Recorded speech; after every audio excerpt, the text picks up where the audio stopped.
It took us a lot longer to get to the summit of this mountain than any of us were hoping for. And so, we just kept climbing, because that's what you do. Whether it's a physical mountain, a mental mountain, or an emotional mountain, you just keep putting one foot in front of the other. No matter how long the journey, no matter how tough the terrain, you just keep moving forward.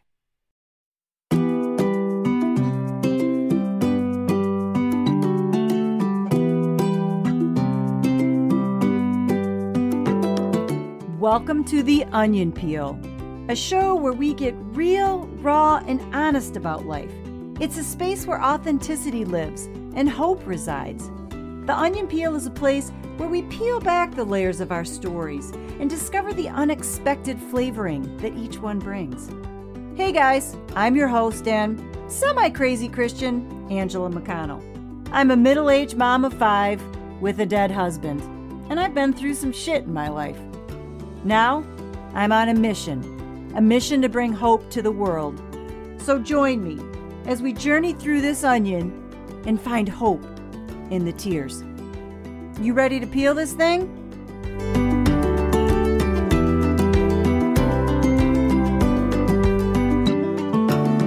Hello, everybody. Welcome to the Onion Peel. Guess what today is? It is the 7-year anniversary of Don's death. I cannot believe it's been 7 years. It's just unbelievable to me how time flies or creeps by. It just depends on the day. I wanted to make sure that today I was recording on his death anniversary because I just wanted to be very present in the moment of what today is. And I just thought it was really appropriate because today, in this episode, I'm going to share what we did as a family on the 1-year anniversary of his death. I just thought it was all very serendipitous. So here's the thing. Today's episode is pretty long. It's close to twice as long as what I usually do. And I debated whether I should split this up into a part 1 and a part 2. And I kept going back and forth. And then I kept trying to configure a way to maybe cut some parts out. And in the end, I just decided that there was really nothing that I could cut out of the story because it was just too impactful of a day. And B, I just figured that if it got to be too much, that you guys could just stop and come back to it at your leisure. I mean, I think it's a good story, obviously. It's just a lot happening. So sometimes, people need breaks. So anyways, the other thing I wanted to mention was that if you're curious to see some pictures of the events that took place on this day 6 years ago, go to theonionpeel.com, hit the blog tab, and hit She'll Be Coming Around the Mountain, and I will post on there a bunch of pictures from our mountain extravaganza. I'll also put the link to the blog post in this episode description. So that's just a little extra piece to this podcast. So let's just get into the story, and I hope that you enjoy it. So here we go. We decided that on the 1-year anniversary, we were going to signify that by climbing Mount Mitchell in North Carolina. Let me give you a little backstory on Mount Mitchell. If you're not familiar with it, Mount Mitchell is the highest peak on the east side of the Mississippi. And it's roughly about 20 miles outside of Asheville, North Carolina. It is part of the Black Mountain Range, which is a subset of the Appalachia Mountain Range. So it's literally the highest peak of the Appalachian Mountains. It's 6,700 feet above sea level at its summit. And it's the fourth most isolated peak in the United States, and actually the 31st most isolated in the world, which just means that it's pretty remote. There's not a lot around you. So when you get up to the top or when you're hiking this thing, you're kind of on your own as far as civilization goes. The trail hike to the summit is 5.5 miles up and 5.5 miles down. So it's a pretty serious hike to take. Now, the reason that we chose Mount Mitchell was because a few years back, when Don was alive and well, we had gone on a family vacation down south, and the kids were probably, well, they were all in elementary school, I can tell you that, except for Drew. He was graduated and working, which is why he couldn't go on this particular vacation with us. And one of the things that we knew we were going to do on this vacation was go to the Vanderbilt estate, which is in Asheville, North Carolina. And once we were down there, the whole Mount Mitchell thing kind of came into our radar, and we decided, why not take an extra day and go spend some time there? Because we're a family that likes to hike, so it was kind of a perfect fit. Well, at least I like to hike. I think the kids, they like it, but not all of them love it. I adore hiking. I think it's exhilarating. I think it's freeing. I think it's exquisite in its beauty. And probably my favorite part of hiking is that it always humbles me. Even if it's a small hike to a summit, to a waterfall, whatever it is, it's just very humbling. And it makes me feel small in all the best ways. So Don and I decide we're going to go hiking with the kids and have an adventure in the wilderness.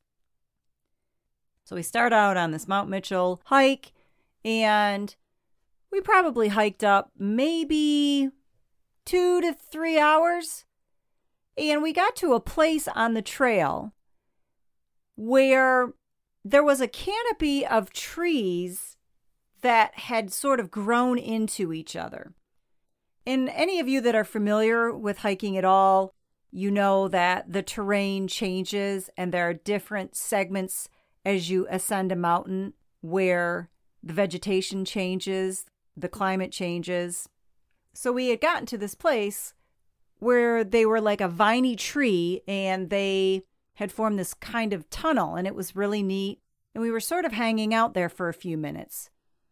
And Don and I were sort of discussing if we should keep going because we could tell that the kids were, getting impatient and kind of over it because, again, they were younger. And we could also feel that the climate was changing. It wasn't crazy cold. It's not like that, but you could just kind of feel the crispness in the air. Well, just as we're discussing what we should do, this couple comes down from the summit. And so we asked them, hey, how much further is it to the top? And they're like, oh, it's a few hours still. So that pretty much made up our mind for us. We did a 180 and started trekking back down the mountain.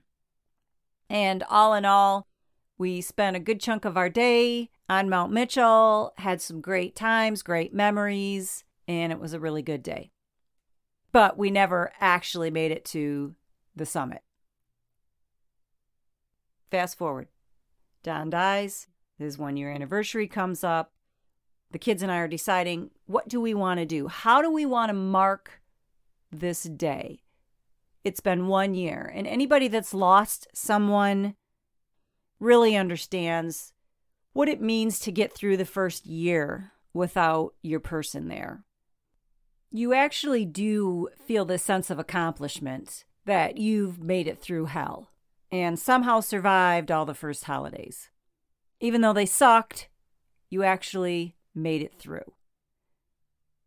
So when it comes to that 1-year anniversary, you not only want to honor and remember the person that you loved, you're also celebrating your achievement of survival.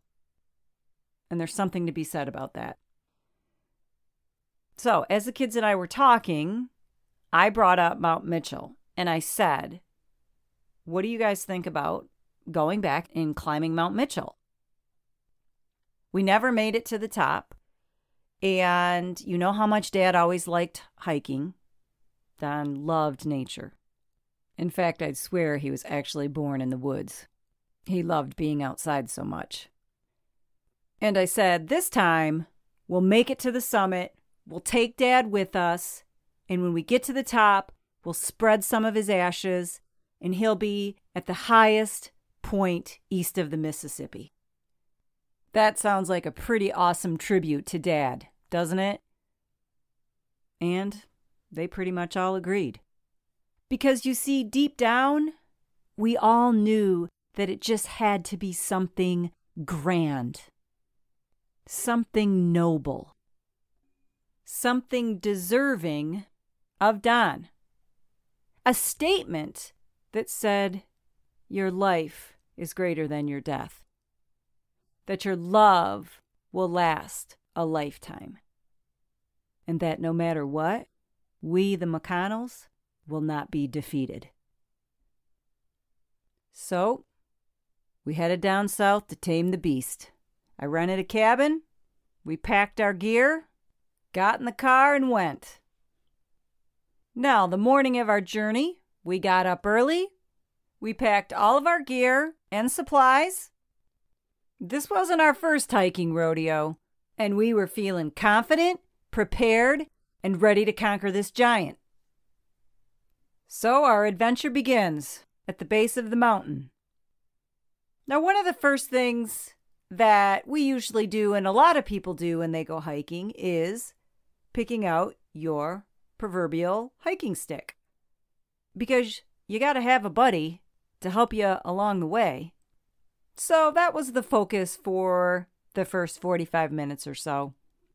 And eventually, everybody found their perfect partner for the day.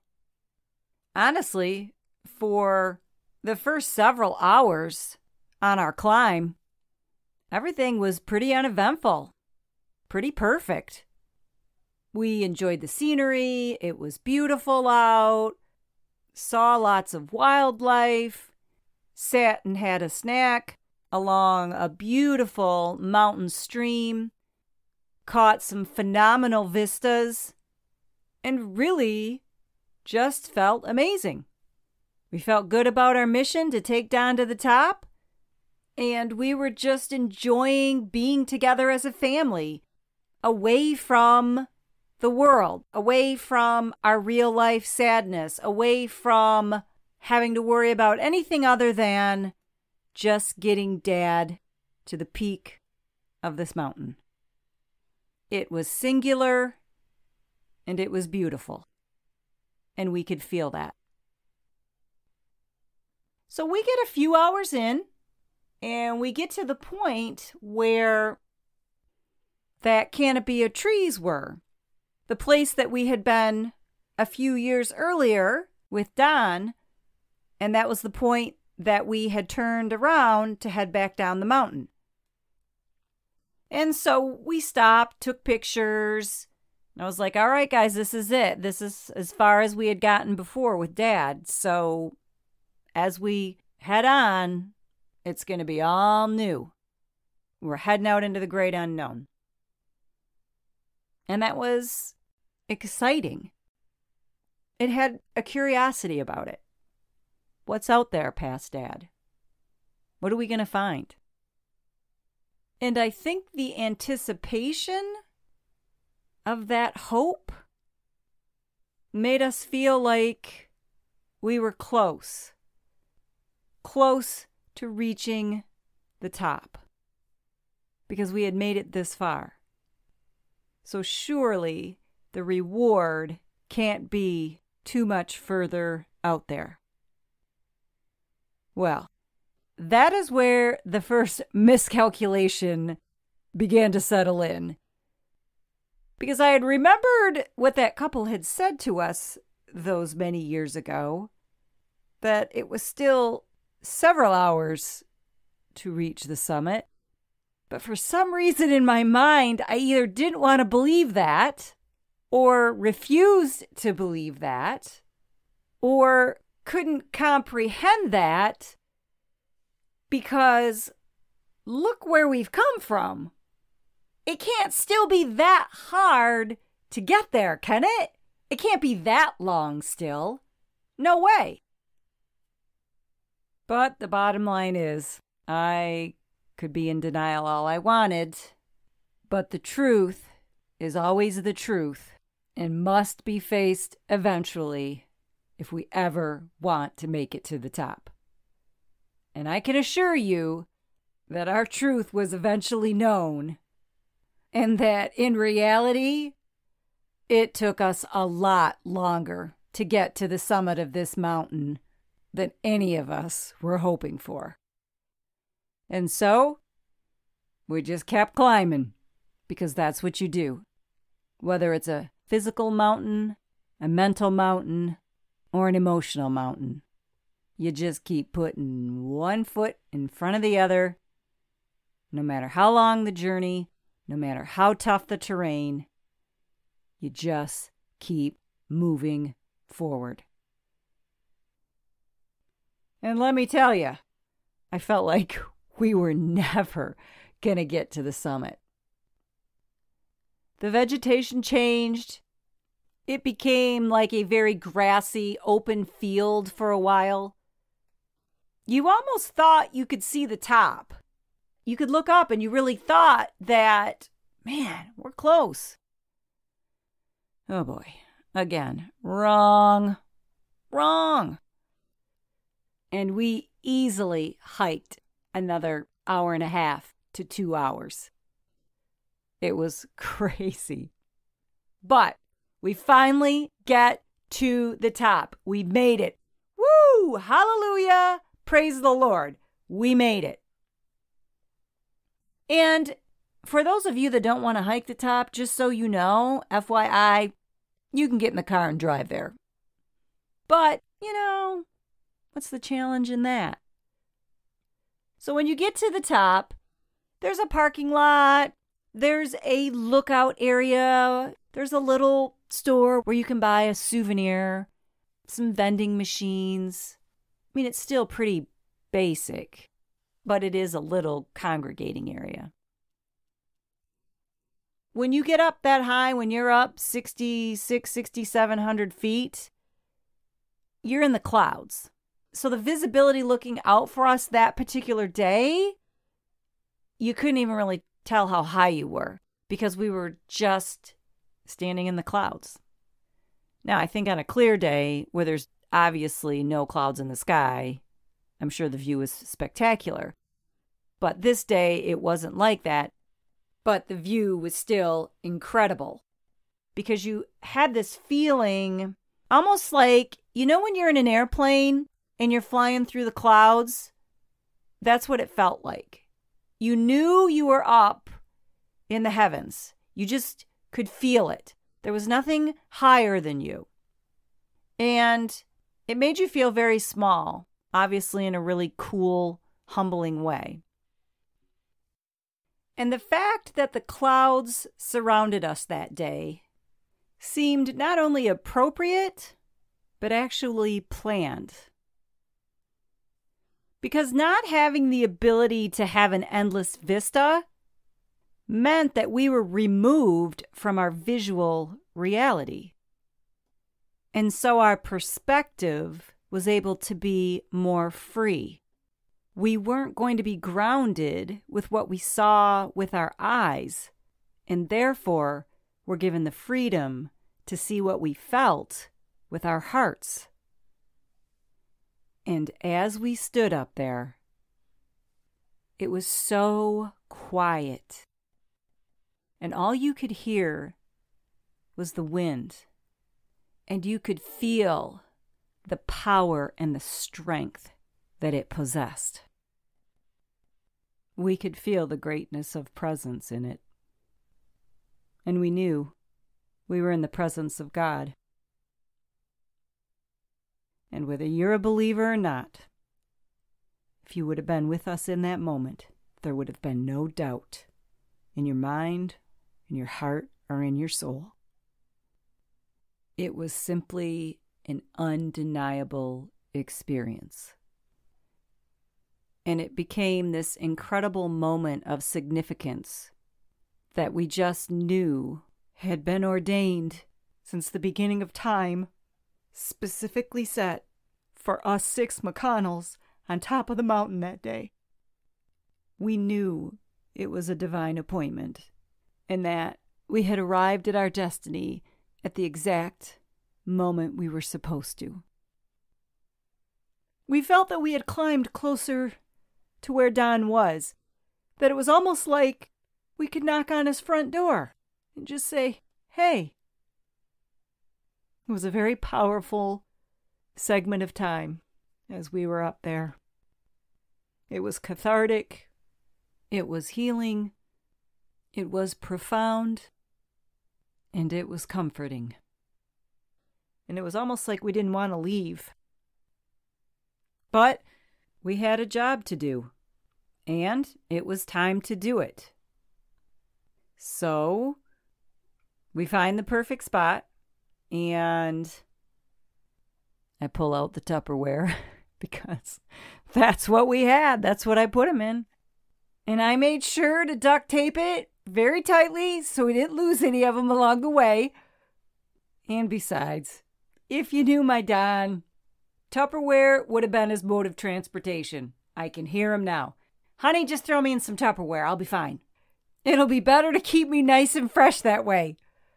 Oh, golly. That's him, too. Seriously, that's what he would have said. Oh, I love that man. Okay, back to the seriousness of the matter at hand here. We're spreading a dead man's ashes here. I need to bring it down a notch. Sorry, just sometimes I just feel like you should be able to laugh in any situation, even death. And it's not out of disrespect. It's just that, sometimes things are funny. Even if it's picturing my dead husband in his Tupperware with duct tape all over it, bouncing around in my backpack, telling me to take it easy, just like he did when I used to drive. I don't know. I just find that funny. Anyways, I'm digressing way too much. Back to the story. So, we all gather a handful of the ashes, and we have our moment together as we're holding him, and then we each go off and have our moment alone with him. And in our moment alone, we spread a little bit of him wherever our hearts said we should, in the middle of all that greatness, on top of the highest peak east of the Mississippi. Well, now that our mission was done, and Don was immortalized at the top of Mount Mitchell, it was time for us to start our trek down the mountain, the easy part. So we thought. We gathered ourselves together, discussed how long we thought it was going to take us to get down based on how long it took us to make it to the top, taking into account that going down is much quicker than coming up. We estimated how much daylight we thought we had, and we pretty much surmised that it was going to be close as far as running out of sunlight, but that we thought we could make it without a reasonable doubt. And in all honesty, we didn't have any choice, so I don't even know what the point of discussing any of that was, other than just to get our bearings, get our game plan, recheck our food and supplies to make sure we didn't need to grab anything else out of the vending machines, and we started to head back down the mountain. As we started our descent, and I'm talking we're maybe 500 yards into the hike down, and I don't know what I did. I don't know how I stepped. I don't know what happened, but I blew my knee out. And it hurt like a bitch. And I'm thinking to myself, Are you serious right now? This is not good. Not good at all. I got 6 miles of hiking terrain ahead of me. But then I thought, well, what am I going to do? I got to get down off this mountain. And it wasn't like I could turn around and walk back up to the summit from where we came, because things had been shutting down up there because it was starting into the evening now. The early evening, late afternoon, early evening. So there wasn't going to be any help up there. There really wasn't anybody up there anyways. Remember, this is the 4th most isolated peak in the United States. And so I stopped and I was like, you guys, I just hurt my knee.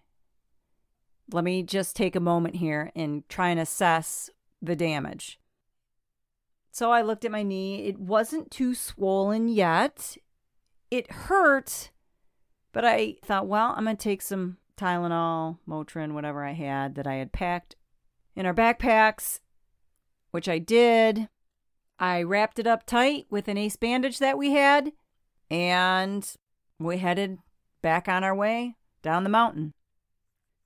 In the beginning, for probably the first hour, it hurt and I was in pain, but it was doable. I just had to change my gait and how I was walking down the mountain.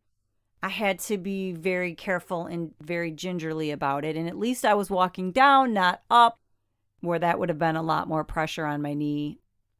So I was making my way. I was going slower. We all had to go a little slower because of me. That was clear that I was holding up the party a little bit. But we were making progress. At one point, we got to the grassy open field area again.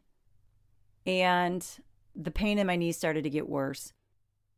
Marin and Luke had been bugging me to just let them go down the mountain on their own, because they just wanted to run and go. And for a while I said, no, we're not doing that. No, we're going to stay together. And at this time they were 8th grade and 7th grade. And after their persistence and me having the realization that I was going to be slowing down even more on this mountain, I had to make a call, because I began to weigh the fact that I'm going to keep everybody on this mountain a lot longer than they have to. And eventually we're going to start to run out of daylight, and that's not going to be a good situation. So I had to make a choice what was going to be the best thing to do. And I also know my children. Those two together were a very good combination. Luke is detail-oriented, mathematically minded. He has an amazing memory, and he's very much a protector. Marin would very much follow her brother's lead. She's also my sensor feeler, so I knew that she would be very keenly aware of anything going on around them. And I knew that they would feed off each other in all the best ways. They were a good team. So I looked at Drew and I said, what do you think? He said, Mom, just let them go. They'll be fine. There's only one trail. Same trail up, same trail down. One trail. So I thought, well, true. And so if anything happened, we'd eventually be coming up right behind them. Or actually down right behind them. So we took the packs and we got them their own pack. Made sure that all the supplies they needed were in that pack. And I said, go for it. Yes, everybody had cell phones. But again, this is 2014. And it's nothing like how it is now. I mean, it was good. But getting signal on a mountaintop, no way in hell. Not going to happen. And we knew that. So even though I knew they had their phones, I knew that we were not going to really be able to contact them. They were excited as heck to be able to go on their way. They were going to run down the mountain, literally run down the mountain. They just wanted to go. And we had a movie player in the car, so their plan was as soon as they got down off the mountain, they were going to get in the car and watch a movie and wait for us. So I gave them the car keys and they went on their way. And it was a very uneasy feeling. Even to this day, thinking about it, it really makes me uneasy. Like, oh my gosh, I can't believe I did that and let them go. But I did. And that was the decision I made at the time. So that leaves Drew, 26, Bryn, 6th grade, and Reese, freshman in high school. And me, still hobbling along. All of a sudden, it starts to rain. Just lightly at first. But within a very short amount of time, it starts to pour. I mean, coming down in buckets. So we pull out the ponchos, but they did absolutely no good. We were sopping wet within minutes. And we were in a section of terrain that didn't have a lot of cover. There was not a lot of canopy cover from the trees. It was a lush vegetation, but it wasn't necessarily with tall trees. And so all the leaves were getting soaked, and all we were doing was rubbing up against them as we're walking on the trail, just getting even more soaked with water because of them. But we kept plugging away, and my knees continually getting more painful. And my freshman says to me, "Mom, I got to get off this trail." I said, "Well, we all want to get off this trail." He goes, "No, I got to get off this trail now." I said, "Well, okay, that's what we're doing." He said, "Mom, I just can't keep going at this pace." He said, "I'm not feeling that great right now, and this rain is making everything worse." And he said, "I just want to be able to do what Marin and Luke did and just run and get off this thing." I said, "Reese, I really don't know if I want you going by yourself." He's like, "Mom, I'll be fine. You know me. I'm the woodsman of the family." Which is true. Again, you have to know your children. And he was correct. He is my outdoor man. That guy knows everything about hunting, fishing, guns, knives. He's just that dude. And he always has been. And on top of all that, he's always been someone that loves nature to the point of always reading books, educating himself, knows all different bird types and different species of all kinds of animals. That's just him. So, again, I was faced with a decision, and I thought about it. Looked at Drew, and he's like, "Mom, just let him go. Reese will be fine." "All right, Reese, just be careful." He says, "I will." Again, made sure that he had a pack filled with supplies, water, all that good stuff, and sent him on his way.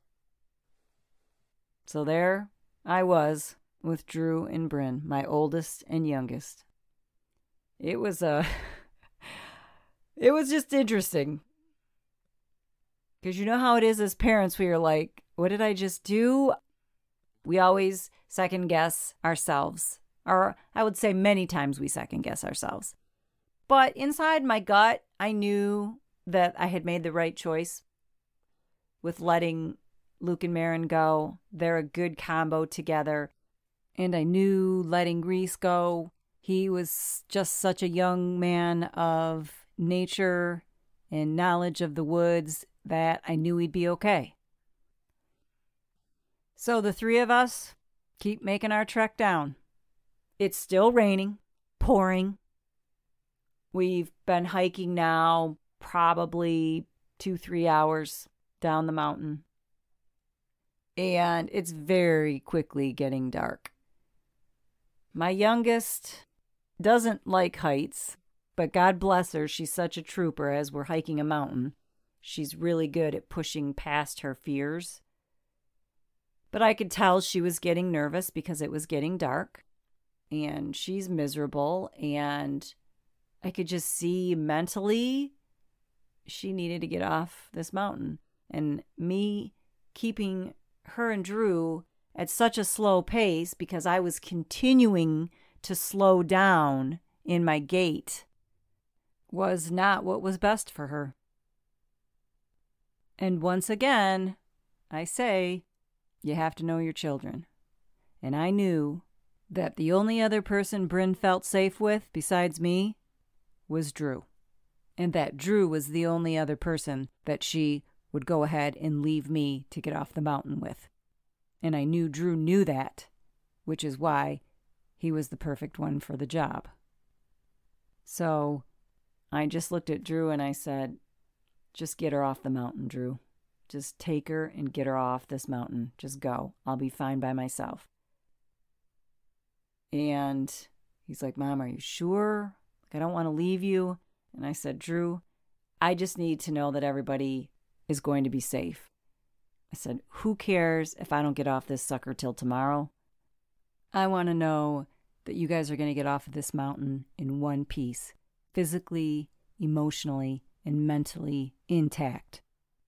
I want you to take what little bit of daylight is left and just bolt and go. So, I made sure they had a pack, the last pack, with supplies, and sent them on their way. And there I was, by myself, hiking down Mount Mitchell. It was just an unbelievable picture. As I was in such physical pain, trying to maneuver on these trails with stumps and rocks and slipperiness from the mud now. I was wet and cold. And now it's dark. Pitch dark. I had gotten to another section of terrain now where it becomes more woodsy. So any moonlight that you would have does not shine through because the trees block the light. So it's dark. Yet, I just keep plugging away. Very slowly now. Every step I took, every one, I was wincing out loud in pain. My knee was the size of a watermelon. And to top it all off, I had no supplies. No water, no flashlight, no food. Because as a parent, you just have to make sure that your kids are taken care of. That's all that matters. Period. What you need is a moot point, especially in a survival situation.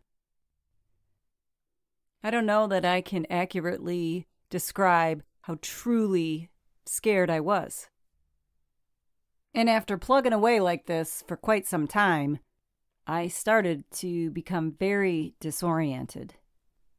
The darkness of the night started to play tricks on my mind, and the mental stress of trying to navigate the trail with the physical pain of my knee and the fact that I had no idea where I was or how much longer I was going to be on this trail was enough to send me into a deep state of panic. I was terrified. And remember, it's still raining. I am chilled to the bone, to the point where my teeth are chattering.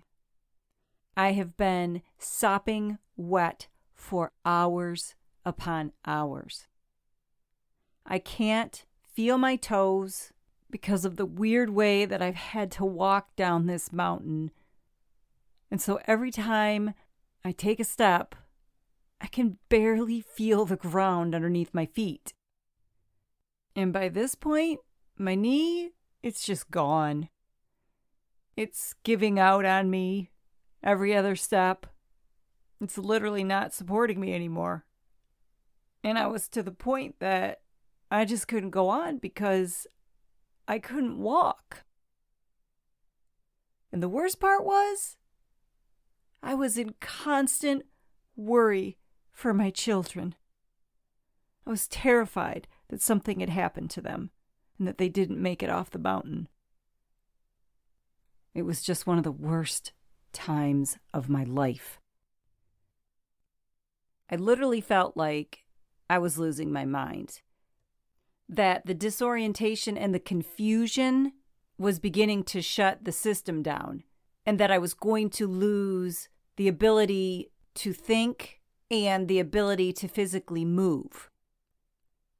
And I became acutely aware that time was of the essence before I was going to lose voluntary control of my decision-making abilities. It was a very foreign state of existence, and I felt so helpless. There was nothing I could do except keep moving forward. That's all I could hear in my head. I was filled with so much terror and anxiety that I didn't have the mental capacity to even pray. I was beyond that. But see, I didn't even need to pray, because hope is always there, because God is always there. He was the one saying, keep moving forward. And some might argue that's just fight or flight response. No, it wasn't. It was something so much bigger than that, so much more powerful than that. Eventually, I came to the end of the trail. But the thing was, I was so completely disoriented at this point that I literally became paralyzed in being able to make a decision on which way to walk. My system had shut down. Legit. Could not move my muscles to take a step. So even though I had made it technically off the mountain, I still had to find my way back to the parking lot, which was its own trail. It was its own direction that had to be found.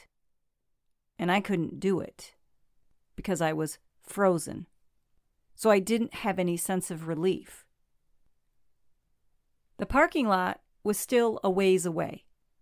And that much I knew. And I knew that there was choices in the direction that you had to take to find it. And I also knew there was no way in hell that I had the mental capacity to make any of those choices.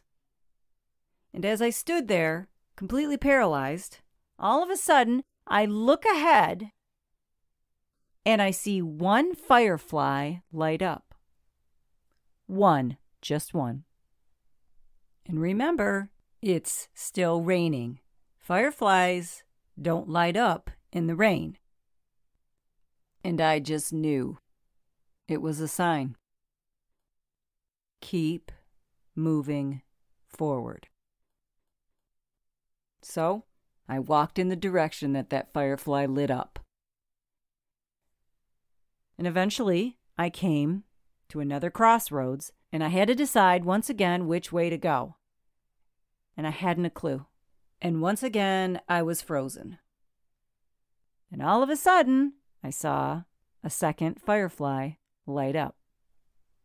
Keep moving forward.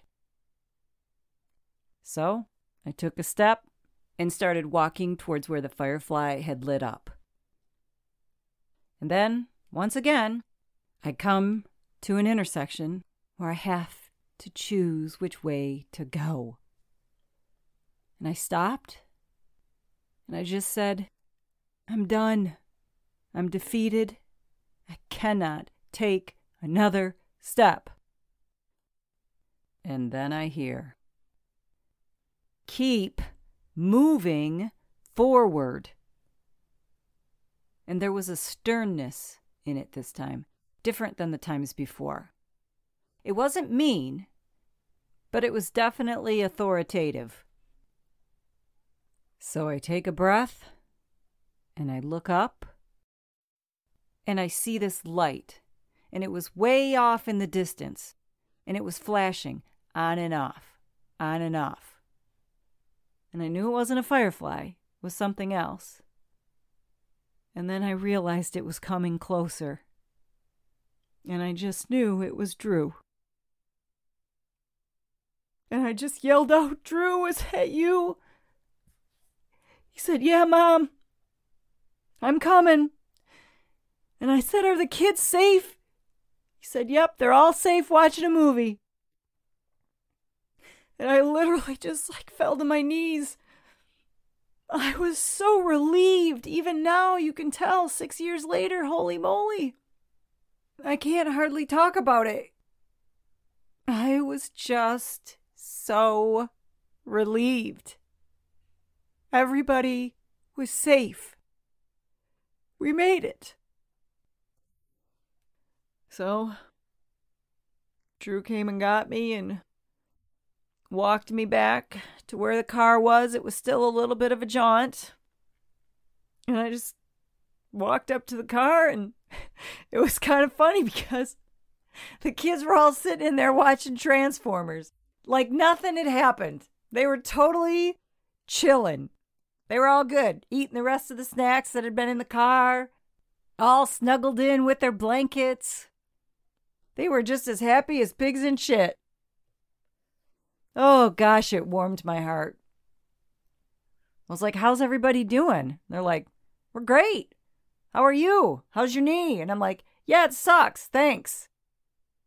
Oh, gosh. What a day. And now it's somewhere between 11 o'clock and midnight.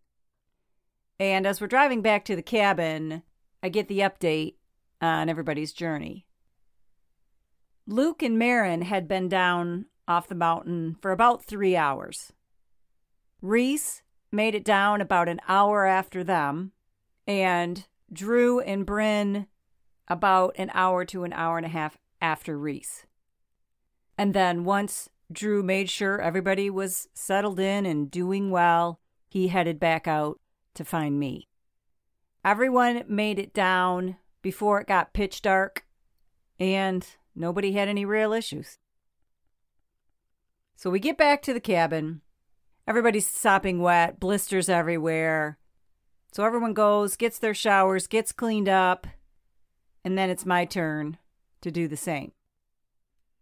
Now here's the thing. Once we got back to the cabin and everybody was safe, that's when I could actually release all the fear, all the anxiety, all the mental anguish that I had been experiencing for hours. It all just came out. But it wasn't really pretty. And it didn't happen all at once. It was a phasing. And the first phase was that all I could do was breathe. For the first time, I felt like I could breathe. That's all I had. Nothing else but breathing. And so as I go to take my bath, I find that I don't even know how to turn on the water. I literally couldn't figure it out. I'm not exaggerating. I couldn't figure out how to turn on the bathtub. There was no trick to it. I just couldn't mentally connect the dots to be able to turn the faucet on. I remember my girls knocking on the door and asking me, "Are you okay?" And I just said, "No, I need help." So they came in and they could visibly see that Mom wasn't doing very well. And so they got the bath running and just helped get me cleaned up because I couldn't do it on my own. There was no hot water left, of course. And my feet were 100% black and blue, covered in blood. The whole bathtub just filled with blood. It was horrific. I was just not in good shape. They helped me get into bed, and then they were off to bed themselves. So at this point, everybody's in their respective rooms and basically asleep. And at this point, phase 2 starts, and I begin to mentally unravel. The pain in my knee was excruciating. I was so confused and overwhelmed. I couldn't wrap my mind around what had just happened. I started hyperventilating. I couldn't catch my breath. And then the sobbing began. I was sobbing because I was so perplexed as to the events that had taken place. I was sobbing because I was so mad that the day turned so crappy. I was sobbing because I was so grateful and relieved that everybody was safe. I was sobbing because I was in such intense pain, I didn't know what to do. I was sobbing because I was drowning in this moment of my life. And I just began to cry out to God for answers. What just happened? What was this? This was supposed to be something joyous, something that we were going to achieve, something that was going to bring us healing, not more pain and grief. And look at me. I'm sitting here instead in a puddle of misery. I'm physically shaking from pain just like I was the day that Don died. A year ago at this time, I'm in the exact same place I was. Delusional, confused, out of my mind trying to process what the hell just happened. Why? Why would we be here again? Why would you make me sit in this place a year later, this exact place again? Why do I have to continue to be defeated? And the moment that I finished with my rant, my answers came. Life didn't defeat you. You just defeated it. You won. You made it. You survived. You chose to keep moving forward. Through the pain, through the fear, through the confusion, through the uncertainty. I just provided the hope. You chose the perseverance.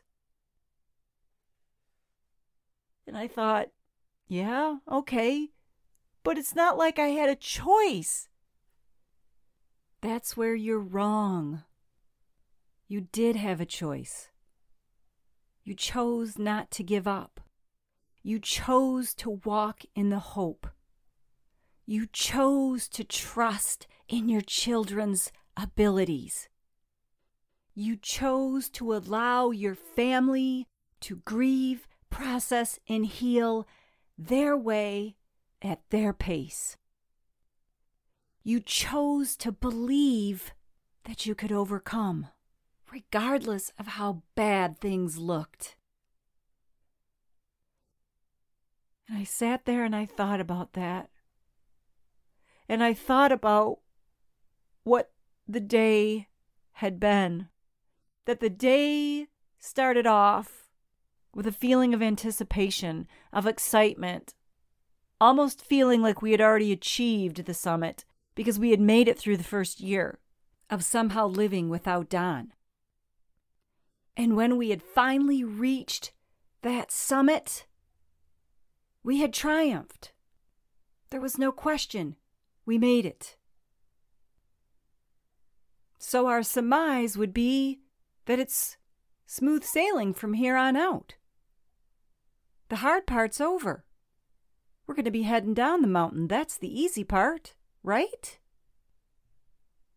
And that's what God was trying to show me. Yes, you made it through the first year. And you all have been brave and strong. But the journey isn't over. And there's going to be many challenges along the way. But don't lose hope. You're not alone, and I will always be there to light the way. You just have to choose whether or not you're going to keep moving forward. And that was our lesson that day as we climbed Mount Mitchell. The journey is never over. But that's what makes life so exciting. That's what makes hope so essential. That's what makes each day worth getting up, no matter how difficult it might be to face it. Life is an adventure, whether you're going up or whether you're coming down, whether you have a blown knee or whether you have a moment where you touch the heavens, whether you're doing it by yourself or you're doing it with others, whether you're laughing because you have your dead husband in a Tupperware container or you're freaking out because you can't remember how to turn on the faucet. Life is an adventure, so we might as well learn to enjoy the journey. So that's story time for today, guys. Again, I know it was a little long, so I apologize. I hope it wasn't too much, but that day we climbed that mountain will be a day in the McConnell family that goes down in infamy. And I just had to share all of it. And interestingly enough, my kids aren't really big hiking fans anymore. I wonder why. I still love it though. One of my favorite things to do. And remember, if you'd like to see some pictures of our mountain excursion, go to theonionpeel.com and hit the blog tab and then click on She'll Be Coming Around the Mountain, that post, and I'll have a bunch of pictures on there if you're interested in seeing some visuals. Thanks for sharing your time with me today. As always, I would appreciate any like, share, follows, subscribe. That way you know when I drop the latest podcast. I put them out every other Sunday night. They usually drop pretty late, but I try to get them out by midnight. Any questions, comments, you can always DM me anywhere on social media. And with that, it's time to put this onion back in the bin until we talk again. I hope you guys have a day that just keeps moving forward. See you guys!